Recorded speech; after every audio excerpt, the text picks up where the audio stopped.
Buenos días, hermanos. Buenos días. Daniel 3:28 dice la palabra del Señor.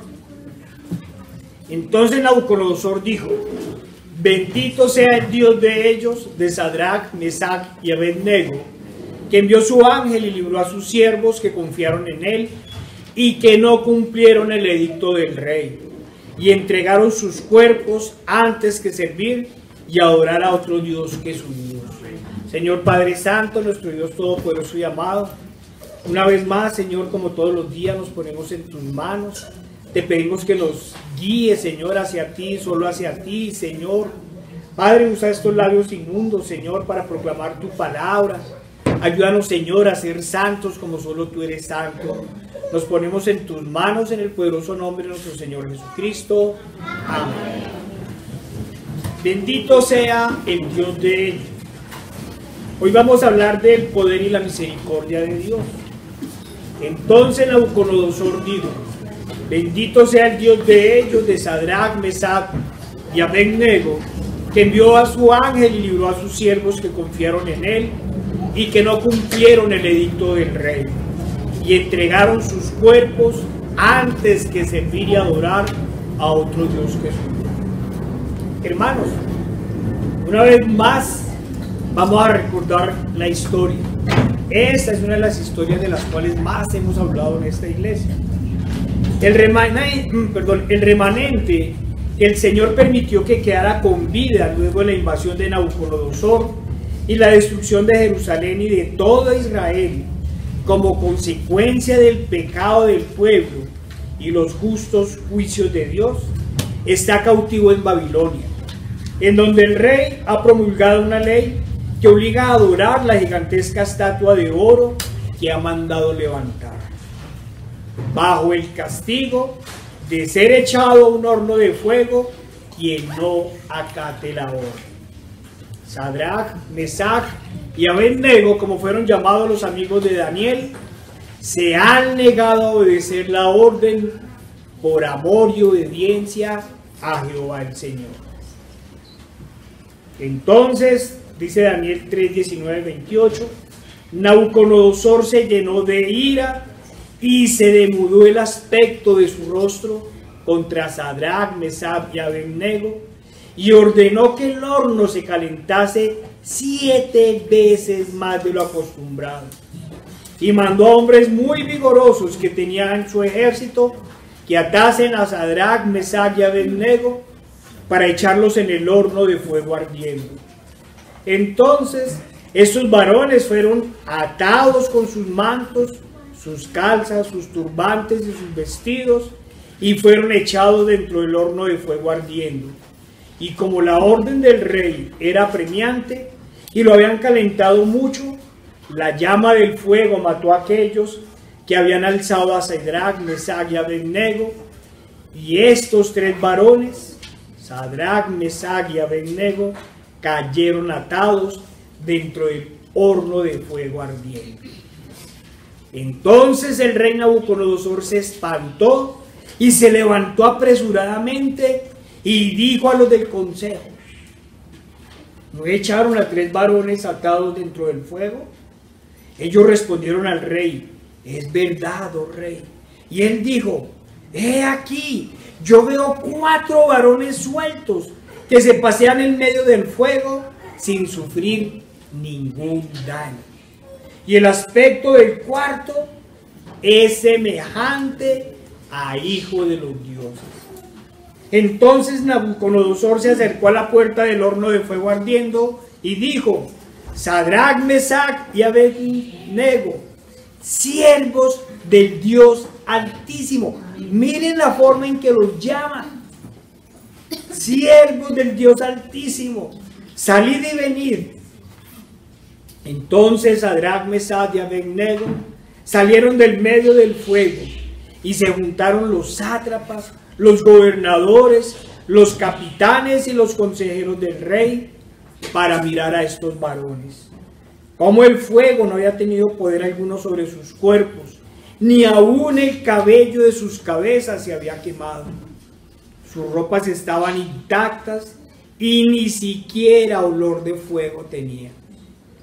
Entonces Nabucodonosor dijo: bendito sea el Dios de ellos, de Sadrach, Mesach y Abednego, que envió su ángel y libró a sus siervos que confiaron en él y que no cumplieron el edicto del rey y entregaron sus cuerpos antes que servir y adorar a otro Dios que su Dios.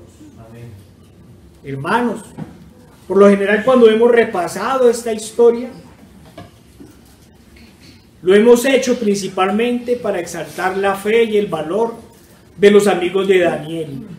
Y cuando recordamos estas cosas, no dejamos de sentir vergüenza cuando nos hemos atemorizado ante los impíos por cuestiones de fe, es decir, por la causa de Cristo o por situaciones relacionadas con el Evangelio, en donde hemos callado para evitar dificultades. Si bien, como podemos ver, esta historia nos habla en primer lugar sobre el poder y la misericordia de Dios.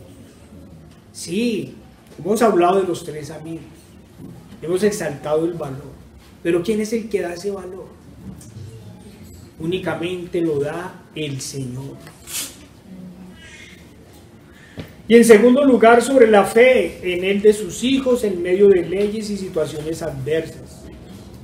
Nos conducen lógicamente a dos temas. Esta situación nos conduce a dos temas, de los cuales la gente dice que no les gusta hablar, porque generan gran controversia. En especial cuando se habla de pecado, de justicia y de juicio. Nos referimos lógicamente a la religión en primer lugar y a la política en segunda instancia. Como hemos referido en otras oportunidades, las personas, para mantener la falsa paz, por lo general dicen: aquí no se habla ni de religión ni de política. Pero en todo momento se habla de estos dos temas, toda vez que no se puede negar que los seres humanos somos por naturaleza seres religiosos y políticos. No existe pueblo ni cultura en el mundo que no tenga una dimensión de Dios y que carezca de una organización de poder, por básica o rudimentaria que sea. Y por más matriarcal que sea, siempre el liderazgo está en los hombres, como lo ordena la Biblia. Todo esto es lo que le duele a la civilización de hoy. Bueno, a la llamada civilización, que no tiene más que salvajismo. Claro, también entendemos que para algunos hablar de religión es hablar de instituciones religiosas y hablar de política es hablar de partidismo. Pero nosotros vamos a tratar de ir a la esencia de las cosas, a la fe, al poder de Dios, a la misericordia de Dios y a las relaciones de poder entre los hombres. En primer lugar, vamos a hablar de religión, es decir, de creer en la misericordia y el poder de Dios. Y luego vamos a hablar de política, de leyes y su relación con las cosas de nuestro Señor Jesucristo. Recordando siempre que Dios es uno y es el mismo ayer, hoy y por siempre. Amén. Lo primero que debemos recordar es que el remanente de Israel está cautivo en Babilonia como juicio del Señor. A los que creen que Dios es solo amor, sí es amor porque dio hasta la última gota de sangre por nosotros, pero es un Dios de justicia. Y en este caso su justicia llevó a los babilonios a invadir a Israel, a lo que era Israel en ese momento, ¿cierto? El reino del sur y el reino del norte, y llevarlos 70 años en cautiverio. Claro, el principal pecado ya lo conocemos, es el más común, el que todo el mundo pasa por alto y no le ve problema, pero que para el Señor es una gran ofensa: la idolatría. Porque con la idolatría llegan los demás pecados que generan gran maldición. En estos días de esas fiestas paganas que hacen en este país, era normal ver todos los pueblos entregados al pecado, a la borrachera. Y supuestamente eran fiestas religiosas, a los ídolos. ¿Y qué genera la idolatría? Borrachera, pobreza, miseria, pecado, violencia. Claro, el Señor ya les había advertido desde un principio a los israelitas, a todos los israelitas, para no comenzar a separar a Israel de Jerusalén. Les había advertido sobre las consecuencias de la idolatría. Primero lo hizo por Moisés, casi 1000 años antes de los hechos que se están dando. Vayamos, hermanos, a Deuteronomio 8, 11 al 20. Esas también son las citas que hemos leído mucho en esta iglesia. Deuteronomio 8, 11 al 20. Les dice el Señor: cuídate de no olvidarte de Jehová tu Dios, para cumplir sus mandamientos, sus decretos y sus estatutos que yo te ordeno hoy. No suceda que comas y te sacies y edifiques buenas casas en que habites, y tus vacas y tus ovejas se aumenten, y la plata y el oro se multipliquen, y todo lo que tuvieres se aumente, y se enorgullezca tu corazón, y te olvides de Jehová tu Dios, que te sacó de la tierra de Egipto, de casa de servidumbre, que te hizo caminar por un desierto grande y espantoso, lleno de serpientes ardientes y de escorpiones y de sed, donde no había agua. Y Él te sacó agua de la roca del pedernal, que te sustentó con maná en el desierto, con comida que tus padres no habían conocido, afligiéndote y probándote, para la postre hacerte bien. Y digas en tu corazón: mi poder y la fuerza de mi mano me han traído esta riqueza. Sino acuérdate de Jehová tu Dios, porque Él te da el poder para hacer las riquezas. Es el poder de Dios, a fin de confirmar su pacto que juró a tus padres, como en este día. Y viene la advertencia: mas si llegares a olvidarte de Jehová tu Dios, y anduvieres en pos de dioses ajenas, y les sirvieres a ellos, y les sirvieres y a ellos te inclinares, yo lo afirmo hoy contra vosotros, que de cierto pereceréis. Como las naciones que Jehová destruirá delante de vosotros, así pereceréis, por cuanto no habréis atendido a la voz de Jehová vuestro Dios. Amén. Luego advirtió por medio de otros profetas, pero como siempre los gobernantes ni el pueblo quisieron oír la palabra del Señor. Nos dice Isaías 1, 7 al 9. Miren lo que les dijo casi 100 años antes, más de 100 años antes. Vuestra tierra está destruida, vuestras ciudades puestas a fuego, vuestra tierra delante de vosotros comida por extranjeros y asolada como asolamiento de extraños. Y queda la hija de Sión como enramada de viña y como cabaña de melonar, como ciudad asolada. Si Jehová de los ejércitos no hubiese dejado un resto pequeño, como Sodoma fuéramos y semejantes a Gomorra. Les está advirtiendo que van a ser destruidos, pero que va a dejar un pequeño remanente. De lo contrario, hubieran sido como Sodoma y como Gomorra. Pero el pueblo no escuchó. Entonces mandó a Jeremías. Jeremías 9, 12 al 16. ¿Quién es varón sabio que entienda esto? ¿Y a quién habló la boca de Jehová para que pueda declararlo? ¿Por qué causa la tierra perecido? Ha sido asolada como desierto hasta no haber quien pase. Dijo Jehová: porque dejaron mi ley, la cual di delante de ellos, y no obedecieron a mi voz, ni caminaron conforme a ella. Antes se fueron tras la imaginación de su corazón, y en pos de los Baales, según los enseñaron sus padres. Por lo tanto, así ha dicho Jehová de los ejércitos, Dios de Israel: he aquí que a este pueblo yo les daré de comer ajenjo, y les daré a beber agua de hielo, y los esparciré entre las naciones que ni ellos ni sus padres conocieron, y enviaré espada en pos de ellos hasta que los acabe. Y sucedió como estaba profetizado. Luego de tener abundancia de pan, el pueblo se sentó a comer y a beber, y se olvidaron de Dios. Cayeron primero en la idolatría y luego en toda clase de pecados, por lo cual una vez más el Señor, en su poder y en su santa justicia, dictaminó juicio contra el Israel de la época. Aunque, como se había dicho, en su inmensa misericordia envió uno y otro profeta a advertir de las terribles consecuencias del pecado, ni los gobernantes ni las inmensas mayorías quisieron escuchar.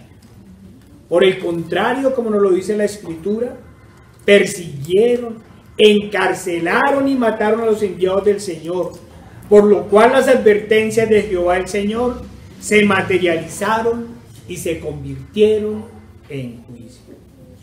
Fueron destruidas las ciudades y el templo. La gran mayoría fue muerta a espada. Y los sobrevivientes, muchos aún se mantuvieron después de todo esto en desobediencia. Acuérdense que el Señor les dijo: váyanse cautivos. Se fueron unos y después les dijo a los otros: listo, ustedes quédense acá. Pero ellos prefirieron ir a Egipto, ir al mundo a buscar la ayuda, en lugar de obedecer al Señor. Y entonces, muy parecido a lo que está pasando, pensando cuidar la vida, los alcanzó la muerte por medio de espada, hambre y pestilencia. Hoy muchos quisieron cuidar la vida y les está llegando la pestilencia. Solo un remanente quedó y fueron llevados a Babilonia, en donde el Señor en su misericordia y poder los sustentó, porque estando allá de esclavos el Señor los sustentaba y los protegía. Y es más, a los más fieles los nombraron en cargos de importancia, como fue el caso de Daniel y sus 3 amigos. Aún en la disciplina del cautiverio, el Señor tenía misericordia de ellos. Hablemos del poder y la misericordia de Dios. Daniel 3:17. He aquí, nuestro Dios a quien servimos puede librarnos del fuego ardiendo, del horno de fuego ardiendo. Conocen el poder de Dios y la misericordia, y de tu mano, oh Rey, nos librará. Amén. Los amigos de Daniel tienen claro el poder de Dios. Ellos, como buenos israelitas, tenían pleno conocimiento de la ley y por consiguiente también de la historia de su pueblo. Una y otra vez les contaron y lo leyeron en las Escrituras, cómo el Señor hizo todo cuanto existe. Les hablaron del diluvio, de los juicios a Sodoma, Gomorra y a los pueblos circunvecinos, de cómo el Señor los había liberado de Egipto, cómo los introdujo en la tierra prometida, cómo los prosperó hasta convertirlos en una de las potencias de la región, y cómo luego los afligió por sus graves pecados. Ellos también sabían del respaldo y el auxilio que da el Señor a sus hijos fieles, y por tanto le dijeron al rey más poderoso de ese momento: y si no sepas, oh rey, que no serviremos a tus dioses, ni tampoco adoraremos la estatua que has levantado. Han levantado estatuas en nuestro país. y las pusieron en forma de inmensas banderas y se inclinaron y nadie ha dicho nada. Al igual que la escritura repite una y otra vez los hechos portentosos del Señor y la ley del Evangelio para que no se olviden, también voy a repetir lo que hemos dicho cada vez que abordamos estos temas. ¿Qué dirían hoy a los amigos de Daniel los falsos maestros y los falsos creyentes que desconocen la misericordia y el poder de Dios ante una situación como estas? Prudencia, hermanos, mucha prudencia, que es por el bien de todos. ¿Cómo se les ocurre arriesgar los puestos de eminencia que les han dado? ¿Cómo arriesgar la misma vida? Recuerden que debemos sujetarnos a las autoridades. Pero los amigos de Daniel, que conocían de la misericordia y el poder de Dios, se mantuvieron en obediencia, fidelidad y amor a su Señor. Es decir, fueron imprudentes ante el mundo, pero obedientes a Dios. Y entonces, Daniel 3, 19 y 20. Entonces Nabucodonosor se llenó de ira y se mudó el aspecto de su rostro contra Sadrach, Mesach y Abednego, y ordenó que el horno se calentara 7 veces más de lo acostumbrado. Y mandó a los hombres muy vigorosos que tenía en su ejército que atasen a Sadrach, Mesach y Abednego para echarlos en el fuego, en el horno de fuego ardiente. ¿Qué dirían hoy los testigos de esta situación? Pero les advertimos.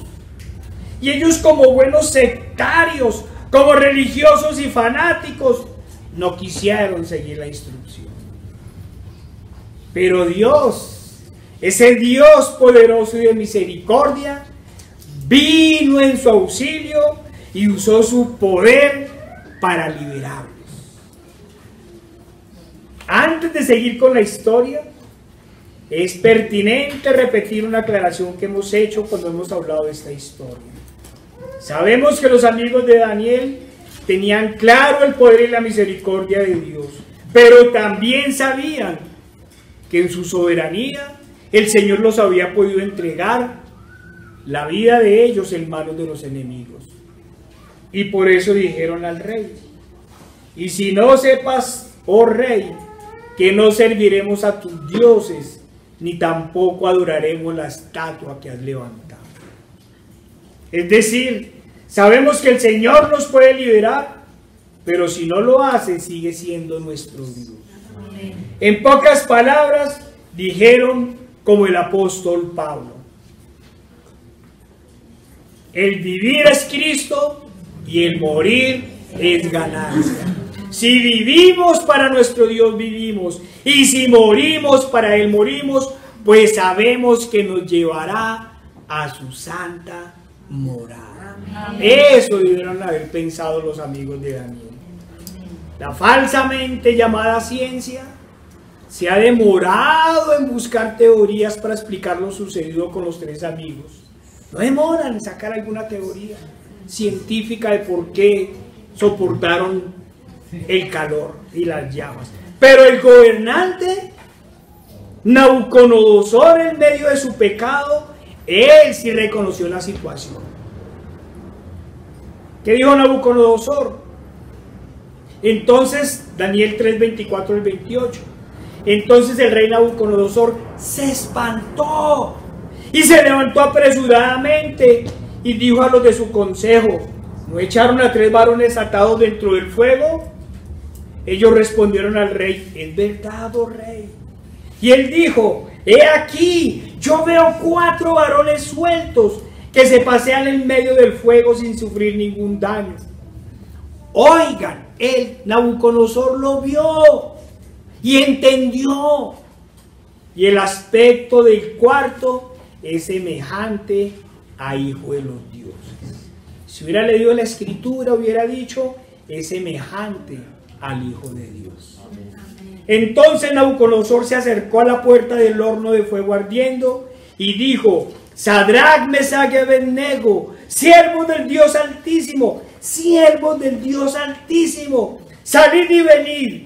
Y entonces Sadrac, Mesach y Abednego salieron del medio del fuego, y se juntaron los sátrapas, los gobernadores, los capitanes y los consejeros del rey para mirar a estos varones.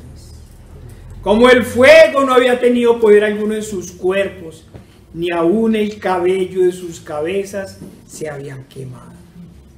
El Señor una vez más muestra su misericordia y su poder, y viene en el auxilio de sus hijos fieles. Ante tan gran demostración de poder, nos dice la Escritura que el gobernante se espantó. Indudablemente, Nabucodonosor era el rey más poderoso en ese momento, pero ante el poder y la misericordia de Dios, se humilló a tal punto que se espantó. ¿Por qué la Escritura nos habla de eso? Porque los reyes de esa época no sufrían de ningún miedo. No podían demostrar miedo ni temor ante sus siervos. Pero ¿qué más podía hacer? Vio al Hijo de Dios caminando y salvando a los tres amigos. El refrán popular dice que quien no conoce a Dios, cuando lo ve, se asusta. Los que conocen al Señor, cuando lo vemos, nos regocijamos en Él y nos inclinamos para adorar. Pero diferente a Pilatos, todo indica que Nabucodonosor entendió quién vino a salvar a los tres amigos. Qué tristeza. Tantos años después, y ni Pilatos ni los judíos entendieron. Pero a Nabucodonosor lo entendió, y él dijo: he aquí veo 4 varones sueltos que se pasean en medio del fuego sin sufrir ningún daño, y el aspecto del cuarto es semejante a Hijo de Dios.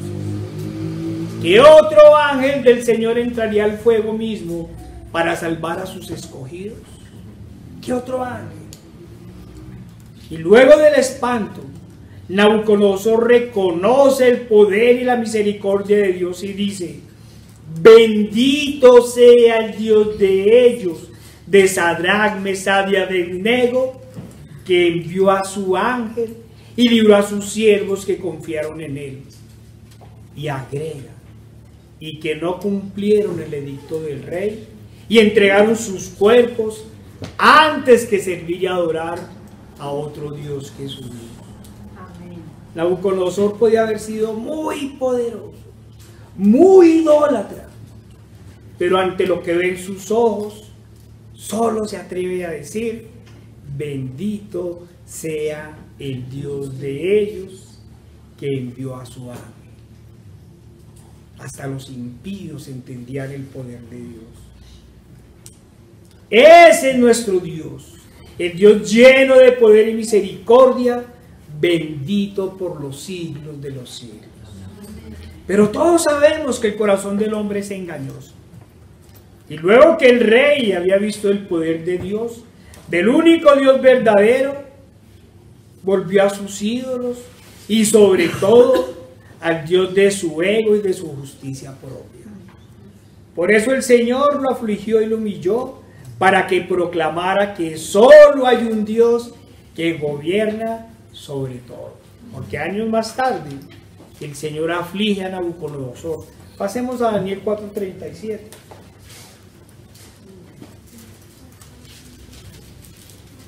Acordémonos que Nabucodonosor en su orgullo dice: todo esto lo he creado yo, he hecho este imperio, y el Señor lo humilla y lo convierte casi en un animal, tiene que ir a vivir al monte. Y cuando el Señor le restablece el entendimiento, dice: ahora yo, Nabucodonosor, alabo, engrandezco y glorifico al Rey del cielo, porque todas sus obras son verdaderas y sus caminos justos, y Él puede humillar a los que andan con soberbia. Esos del orgullo no han entendido estas palabras. si las entendieran, se avergonzarían de su pecado y no hablarían de orgullo. Hermanos, en su eterno amor y misericordia para con sus hijos, el Señor muestra su poder ante los impíos. El Señor obra de formas maravillosas y mostró, como lo hemos dicho, su misericordia para con los tres amigos. La mostró con tal poder que el rey impío no pudo más que sentir terror y temer ante la presencia del Señor. El Señor siempre ha mostrado su misericordia y poder para con sus hijos a los ojos de muchos hombres. Nunca ha sido a las escondidas como las otras religiones, dioses inventados. ¿Y quién vio? Él. Entonces dijo, se me olvidó el nombre de Mahoma, voy a hacer una profecía, voy a ir a la Meca. No, aquí son profecías de 100, de 1000 años antes, que se cumplen al pie de la letra. Amén. Y que todos lo ven a los ojos de todos. Lo hizo con Noé cuando juzgó al mundo. Solo sobrevivieron 8. Y fue a los ojos de todos los hombres de esa época. Lo vieron en Sodoma cuando libró a Lot y a su familia de la santa ira de Dios. Lo padeció Faraón cuando liberó al pueblo. Lo vieron los gigantes de Anak y todos los poderosos pueblos que habitaban la tierra prometida. Todos estos hechos indiscutibles lo tenían que reconocer los reyes y los pobladores de esa región. Cuando llegaron allá donde Rahab, ¿qué fue lo que dijo Rahab? Es claro para nosotros que Dios está con ustedes y no hay quien les haga frente a ustedes. En su misericordia y poder, el Señor también ha usado a reyes impíos para favorecer a su pueblo. No solo a Nabucodonosor.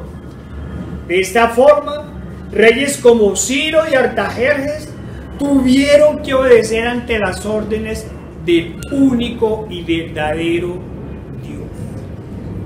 Esdras 1 al 7.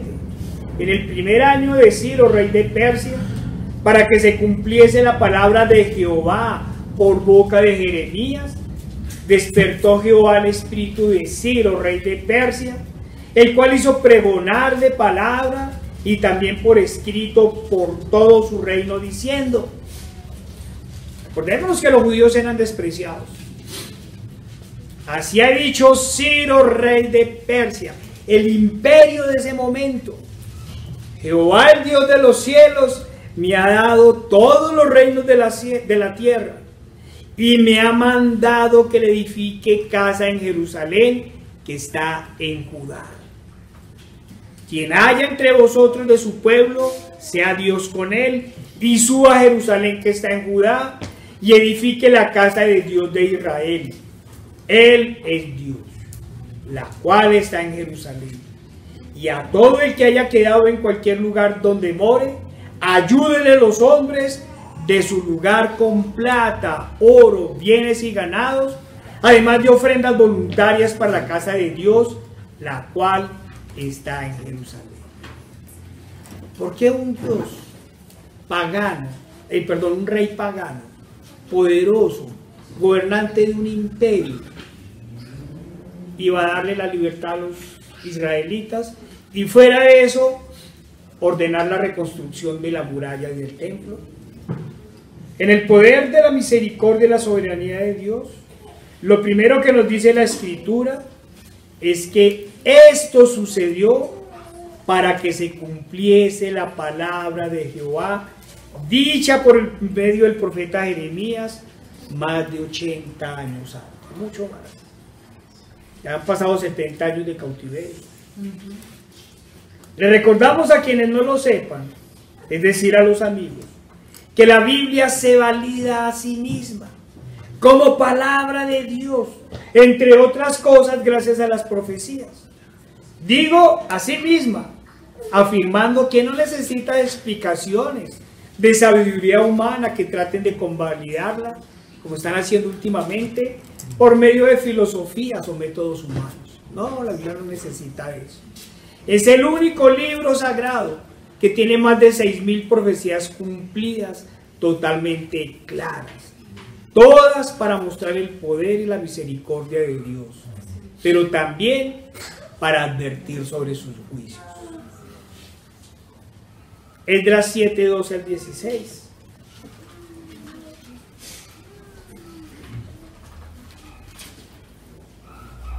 Acordémonos que los vecinos se habían levantado porque vieron que los judíos estaban levantando el templo, estaban levantando el muro. Fueron a llevar allá quejas a Artajerjes, ¿cierto? Darío, si mal no estoy, había frenado un rato la construcción del templo. ¿Sí? Ellos insisten, van y se quejan ante los vecinos, ante Artajerjes, llevando chismes como siempre, calumnias, mentiras, ¿sí? Y entonces pues el Señor también le da la orden a Artajerjes.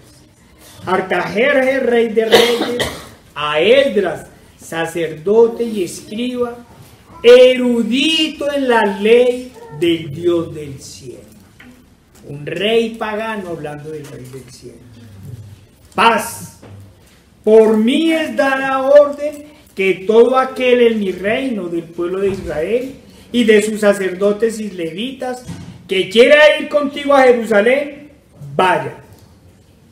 Porque de parte del rey y de sus 7 consejeros eres enviado a visitar a Judea y a Jerusalén conforme a la ley de tu Dios que está en tu mano, y a llevar la plata y el oro que el rey y sus consejeros voluntariamente ofrecen al Dios de Israel. No solo les da la libertad, sino que del mismo peculio del rey van a dar la plata, bueno, plata en términos de hoy, toda la plata y el oro, ¿cierto?, para reconstruir el templo y el muro. Y toda la plata y el oro que halles en toda la provincia de Babilonia, con las ofrendas voluntarias del pueblo y los sacerdotes que voluntariamente ofrecen para la casa de su Dios, la cual está en Jerusalén. Hermanos, el Señor en su poder y misericordia no solo le da la orden a estos reyes que liberen a su pueblo, sino que de su hacienda, de sus fondos, reedifiquen parte del muro y del templo. Y los reyes no solo obedecen, sino que reconocen el poder y la deidad del único Dios verdadero. Este, como hemos dicho también en reiteradas ocasiones, es el gravísimo pecado de los judíos que se han negado a reconocer a nuestro Señor como el Mesías, como el Cristo, como Dios el libertador y salvador. Todos, ¿por qué hago la comparación? Porque Nabucodonosor apenas vio el poder de Dios, lo entendió.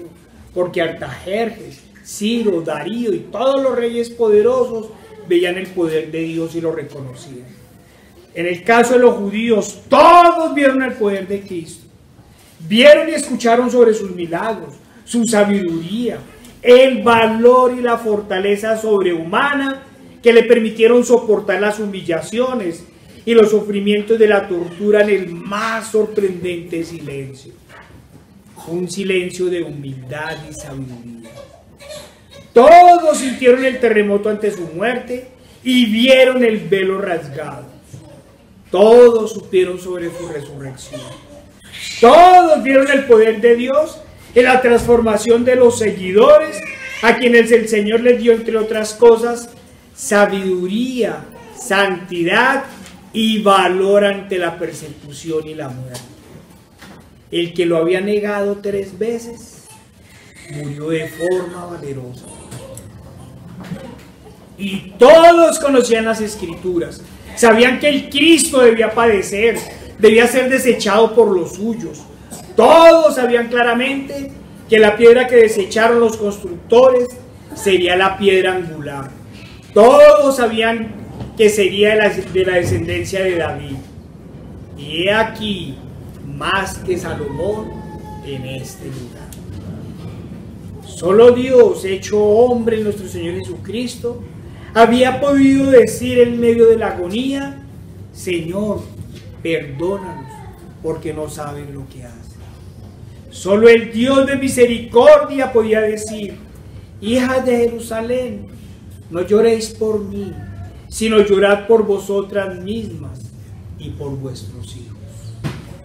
Esta es la misericordia y el poder de Dios, que los judíos en su pecado no quisieron ver.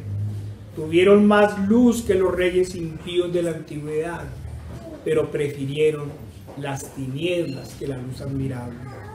A los judaizantes de hoy les recordamos que solo en Cristo hay salvación, que su pueblo, sus hijos, son quienes creen en Él y viven como es digno de Dios, velando y orando para no caer en tentación, caminando hacia la santidad. Vayamos a Juan 1, 12 al 3.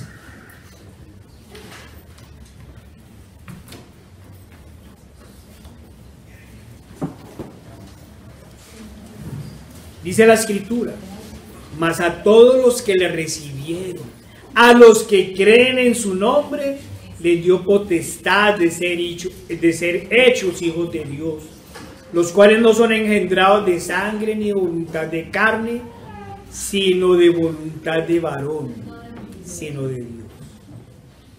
Dice Juan 3, 18 al 20: el que en él cree no es condenado, pero el que no cree ya ha sido condenado, porque no ha creído en el nombre del unigénito Hijo de Dios.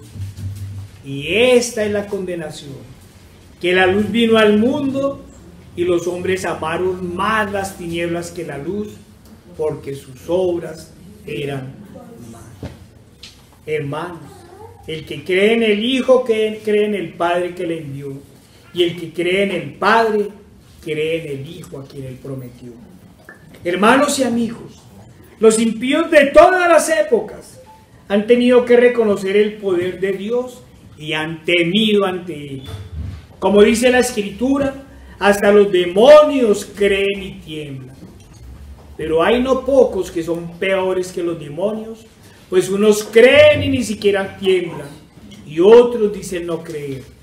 Pero el poder de Dios y misericordia para su pueblo siempre ha sido evidente. Siempre, no lo pueden negar. Tomemos otro ejemplo de cómo los impíos tenían que reconocer ese poder de Dios. Vayamos a Segunda de Reyes 6, 8 al 12.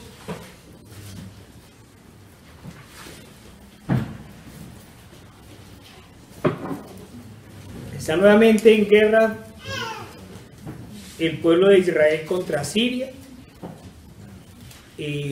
Acordémonos que había mandado a uno de sus comandantes allá a amenazar al pueblo.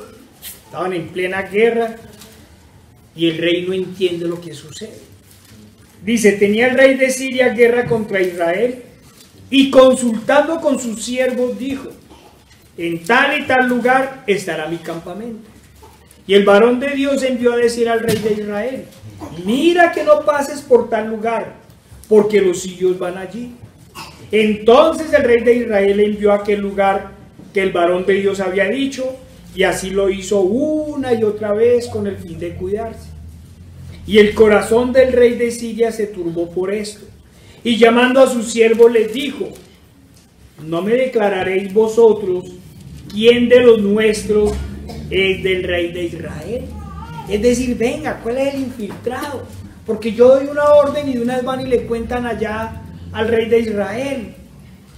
Entonces uno de los siervos dijo: no, rey mío, no, señor rey mío, sino que el profeta Eliseo está en Israel, el cual declara al rey de Israel las palabras que tú hablas en tu cámara más secreta. Aunque el rey envió a capturar al profeta, todos sabían de dónde venía su poder. Y es maravilloso ir a la historia para poder ver la misericordia con que el Señor protegió en ese momento no solo al profeta, sino al pueblo entero de las manos de sus enemigos. Entonces Nabucodonosor dijo: bendito sea el Dios de ellos, de Sadrach, Mesach y Abednego, que envió su ángel y libró a sus siervos que confiaron en él y que no cumplieron el edicto del rey y entregaron sus cuerpos antes que servir y adorar a su Dios y adorar a otro Dios que su Dios. Nabucodonosor no solo reconoció, como hemos dicho, el poder de Dios, sino que exaltó su misericordia. Dijo el rey: envió su ángel y libró a sus hijos, a sus siervos que confiaron en él. De la misma forma, nuestro Señor Jesucristo nos rescató y nos liberó de la justa condenación que nos esperaba y nos ha liberado de la esclavitud del pecado. A Él todo el poder, el honor y la gloria. Así como el ángel del Señor entró al horno de fuego para liberar a sus hijos, el mismo Dios hecho hombre soportó la tentación del pecado para vencer el pecado y sufrió la muerte para vencer la muerte y darnos vida eterna. Hay que insistir que el rey también reconoce el poder de Dios en los tres amigos. Reconoció el poder en los tres amigos y libró a sus siervos que confiaron en él y que no cumplieron el edicto del rey y entregaron sus cuerpos antes que servir y adorar a otro Dios que su Dios. Mire que Nabucodonosor, si bien exalta el poder de los tres amigos, dice que fue Dios el que liberó a sus siervos.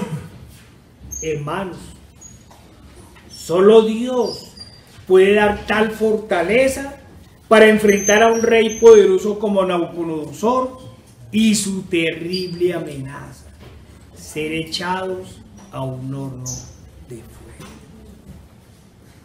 No estaban enfrentando a cualquiera, al rey más poderoso de ese momento. Pero el rey también elogia el poder en la actitud de los tres amigos, el poder de ellos. Dice: y que no cumplieron el edicto del rey.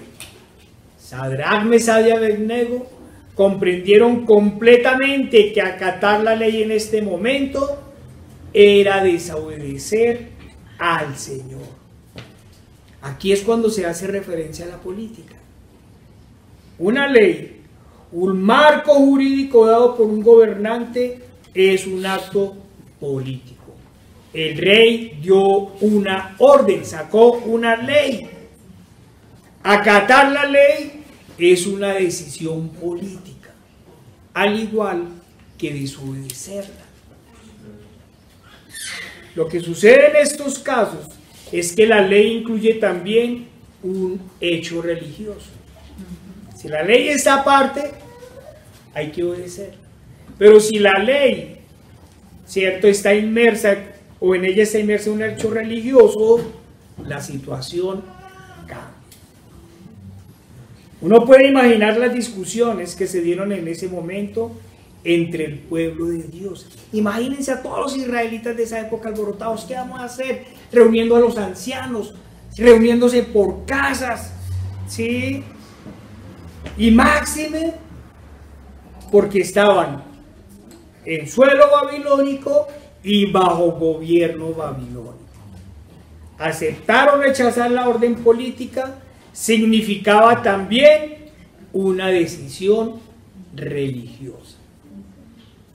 Por eso dice el mismo rey: y que no cumplieron el edicto del rey y entregaron sus cuerpos antes que servir y adorar a otro Dios que su Dios. Por eso al inicio hablaba de fe y de política. Eso que a las personas no les gusta que se hable para que no incomode. Nabucodonosor dio una orden y sabemos que no pocos judíos la obedecieron para lograr salvar sus vidas. Los tres amigos tomaron otra determinación que incluye una acción religiosa y política. Religiosa: no vamos a cometer idolatría. Política: no vamos a obedecer la ley del rey. Como se ha mencionado hoy en día, no es un secreto para nadie que a las personas no les gusta que se hable de religión ni de política. de religión porque aman sus pecados. Todos se creen buenos y no quieren que se les exhorte por el amor que tienen por el mundo y las cosas que están en él. Y menos aún que se les muestren sus inmundicias. En lo político, porque siempre se quedan en debates electoreros, decimos nosotros, y hacen de sus candidatos verdaderos ídolos. Y sabemos que la idolatría, entre muchos males, enceguece. Los enceguece. Estos días hablamos del costo de la gasolina en el país.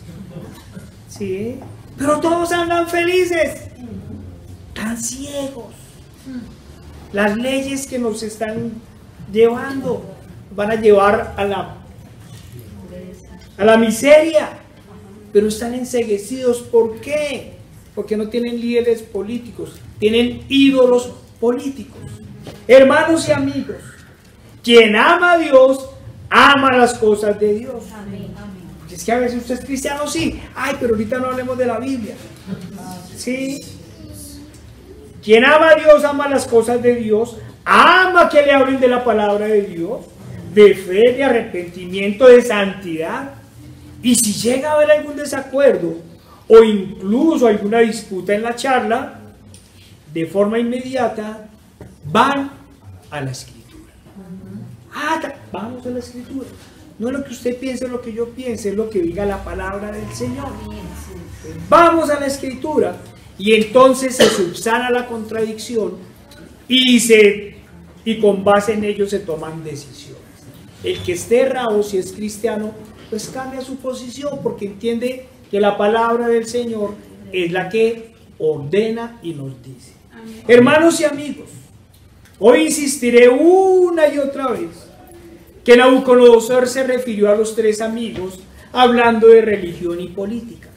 Entonces Nabucodonosor dijo: bendito sea el Dios de ellos, religión, de Sadrach, Mesach y Abednego, que envió a su ángel y libró a sus siervos que confiaron en él, religión, y que no cumplieron el edicto del rey, política, y entregaron sus cuerpos antes que servir y adorar a otro Dios que su Dios.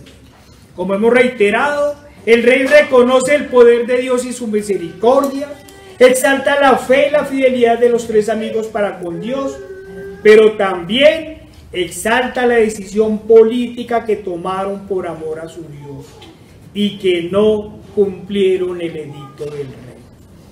Para nadie es un secreto que las grandes élites de hoy han venido diciendo que en su plan de dominación total hay tres cosas principales que les estorban: la religión, la familia y la identidad nacional. Una mezcla entre religión y política. Comencemos por lo último, las nacionalidades. Es claro que como cristianos no estamos de acuerdo con supuestas supremacías raciales o geográficas, no apoyamos ningún modelo de xenofobia ni racismo. Estamos convencidos que todos somos criaturas de Dios, hijos de Dios los que creen en Dios. Amén. Todos somos criaturas de Dios y que el Señor a todos nos dio capacidades y habilidades. El mismo Señor dijo una y otra vez que para Él no hay acepción de personas. Pero entendemos claramente la importancia de la raigambre y de la identidad en los procesos de solidaridad y protección que estos elementos despiertan en las comunidades y en los pueblos. Por eso es que los quieren quitar, porque generan solidaridades entre los pueblos, identidad entre las comunidades, y si nadie tiene raigambre, pues es fácilmente dominable. Pero también desde el inicio de la Escritura, el Señor habló de pueblos, lenguas y naciones. Y también dijo que todos seríamos unos en Cristo, unos en fe. También nos dijo que deberíamos hablar una sola palabra, su evangelio. Amén. Pero nunca nos habló de una sola lengua ni de una sola nación.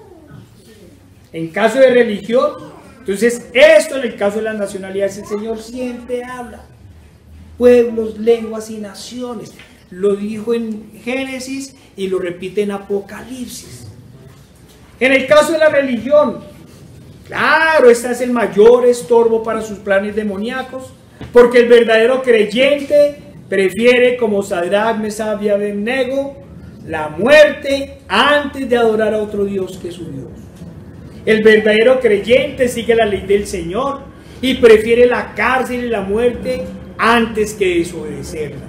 El verdadero creyente no traiciona sus principios y vive por fe y para fe. ¿En dónde más? Bueno, voy a adelantar. ¿En dónde más le van a hablar a los niños de religión? En la familia. Por eso la fe y la familia también van de la mano. Pero el verdadero creyente no traiciona sus principios, nos dice Hechos 4, 19 al 20. Y llamándolos les intimaron que en ninguna manera hablasen ni enseñasen en el nombre de Jesús. Lo que está pasando en todos los colegios, en todos los lugares. ¿Sí? Mas Pedro y Juan respondieron diciéndoles: juzgad si es justo delante de Dios obedecer a vosotros antes que a Dios, porque no podemos dejar de decir lo que hemos visto y oído. Claro que todos sentimos temor, no se puede negar, pero el Señor nos ha demostrado que pase lo que pase, siempre nos respaldará, siempre está su poder y su misericordia con nosotros. Amén. Hace más de un mes vi un documental del cual hablamos el jueves, de la vida de Richard Wurmbrand y de su familia. Y no podía más que llorar de vergüenza ante mi cobardía o temor en algunos momentos de prueba. Pero el Señor me mostró el verdadero pecado. En esos momentos de prueba se menguó la oración y se dio espacio para la duda y la incredulidad. Richard Wurmbrand dijo que en el momento de mayor tortura también fue el momento de mayor oración. Y que como no podía recordar la palabra del Señor, ni aún el Padre Nuestro, debido a una droga que le habían dado como método también de tortura, comenzó a invocar y alabar el nombre del Señor Jesucristo. Y se sintió como Esteban. Decía: veo el cielo abierto y los ángeles que subían y bajaban de la presencia del Señor. Y entonces se olvidó por completo de sus torturadores y el dolor de la tortura y se sintió en presencia del Señor.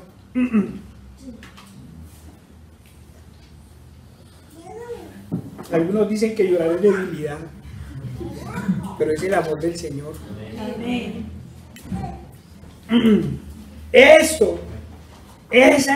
Ustedes imagínense los otros torturándolo y él alabando y alegre, sonriendo, ¿sí? Pronunciando el nombre del Señor, y nosotros que no ore, que no hable ese nombre, ¿sí? Y entonces eso generó en algunos momentos la mayor ira de sus torturadores y en otros la conversión de los mismos.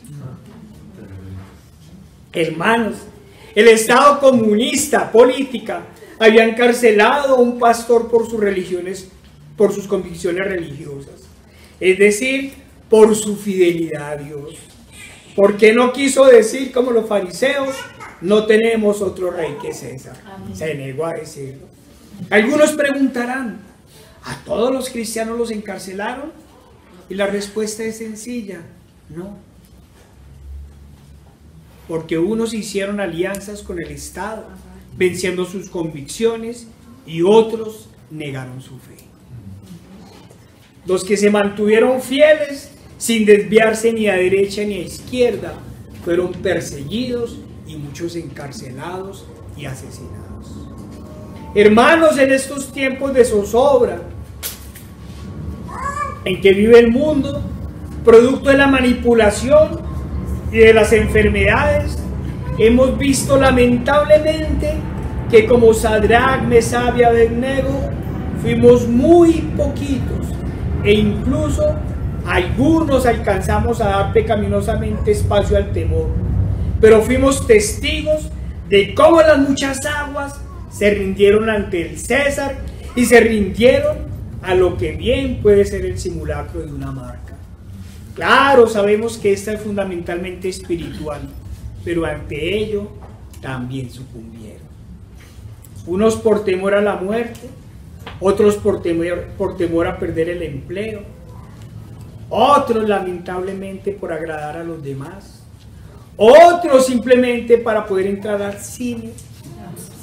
Traicionaron sus convicciones religiosas para ir al cine, para ir al restaurante o para ir de viaje y poder montar en avión. En pocas palabras, por amor al mundo. Y no pocos, llenos de temor ante el César, tomaron como excusa el sometimiento a las autoridades para traicionar su fe y sus convicciones. Otros creyeron más, como hemos dicho, en la falsa ciencia que en Dios. Esperemos que las prohibiciones en este mundo democrático no hagan su aparición una vez más, porque de lo contrario, muy pocos, y eso con el favor del Señor, estaremos dispuestos a entrar en el horno de fuego. Y que no cumplieron el edicto del rey y entregaron sus cuerpos antes que servir y adorar a otro Dios que su Dios. Hermanos, ¿por qué estoy hablando nuevamente de estas cosas? Porque el Señor nos advirtió que vendrían tiempos peligrosos, en donde habría comezón de escuchar su palabra y prohibirían casarse y comer de alimentos que Él creó. Y todo indica que estos momentos han llegado. La religión es un estorbo para los dueños del mundo, porque los creyentes sabemos que Dios solo es uno, y que su ley nunca cambia. Los creyentes sabemos que vivimos en el mundo, pero no somos del mundo. Amén. Ni amamos las cosas que están en él.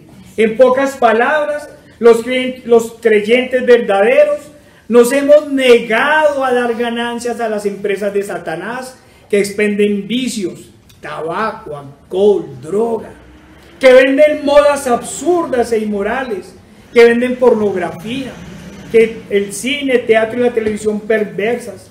Nos hemos negado a adquirir todos los productos de esa sociedad de vanidad y del más alto consumo de cosas innecesarias que solo conducen a la arrogancia, la envidia, la codicia, la avaricia y a la esclavitud de las deudas. Los verdaderos creyentes no estamos tampoco de acuerdo con ese sistema donde de forma ilícita, aunque legal, unos pretenden apropiarse de todo, sumiendo a las mayorías en la más absoluta pobreza. Pero tampoco estamos de acuerdo con quienes pretenden repartir miseria, quitando a otros lo que han trabajado. Pues comprendemos que en el fondo, unos y otros aborrecen el nombre de Dios y pervierten el orden de Dios. Claro que estas cosas son posiciones políticas y también religiosas. El verdadero creyente comprende las dinámicas políticas y económicas del mundo, opina sobre ellas y actúa sobre ellas. No estamos de acuerdo con sus banderas ni sus ideologías. Amén. El creyente tiene una posición política clara y observa para dónde va este mundo caído. Ya sabemos para dónde va. No somos apolíticos. Con lo que no estamos de acuerdo, y hay que aclararlo, es con que las iglesias y sus pastores tomen partido en las contiendas electorales o que presten sus púlpitos a politiqueros de turno para que vendan lisonjas y engaños. Con eso no estamos de acuerdo. En este preciso momento nos encontramos en otra coyuntura, en donde el César viene imponiendo leyes contra el orden establecido por Dios, con sus políticas e ideologías sobre sexo, con el discurso de la tolerancia y la inclusión. Hace apenas 3 años, las políticas de inclusión hacían referencia a los verdaderos excluidos de la sociedad, a las personas en estado de discapacidad. Pero hoy, por medio de estos discursos, se han propuesto normalizar y difundir el pecado.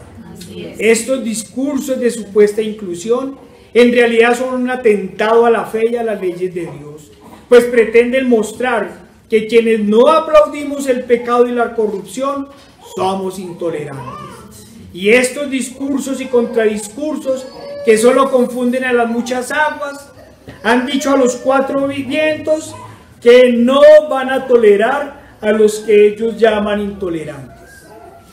Es decir, en nombre de la tolerancia van a ejercer la más implacable intolerancia.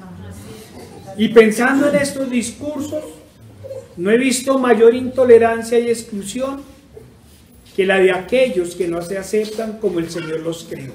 Así es. Y llegan a extremos de mutilarse y de expulsar y rechazar completamente a quienes no les aplauden su pecado. Hablan de tolerancia, pero ellos mismos no se toleran. Hay que estar a la expectativa de los llamados colegios cristianos para ver si se van a rendir a los Baales y entregarán a sus estudiantes en sacrificio vivo al enemigo, o si se mantienen en la fe y la obediencia al Señor sin importar las consecuencias de César. Nosotros, por nuestra parte, seguiremos llamando pecado al pecado. Amén. Seguiremos llamando al arrepentimiento y a la fe en Cristo, convencidos del poder de Dios y de su inmensa misericordia. Estamos seguros que Él nos fortalecerá toda vez que veamos que la llamada, que Él nos fortalecerá toda vez que vemos que en la llamada democracia han comenzado a encender las hogueras de la nueva Inquisición. A quienes celebran con orgullo su pecado, les recordamos desde la palabra del Señor que abominación es a Jehová todo altivo de corazón. Ciertamente no quedarán impunes. Y en otro lado dice: Dios resiste a los soberbios y da gracia a los humildes. Y le recordamos la advertencia del Señor: la apariencia de sus rostros testifica contra ellos, porque como Sodoma publican su pecado, no lo disimulan. Ay del alma de ellos, porque amontonaron mal para sí.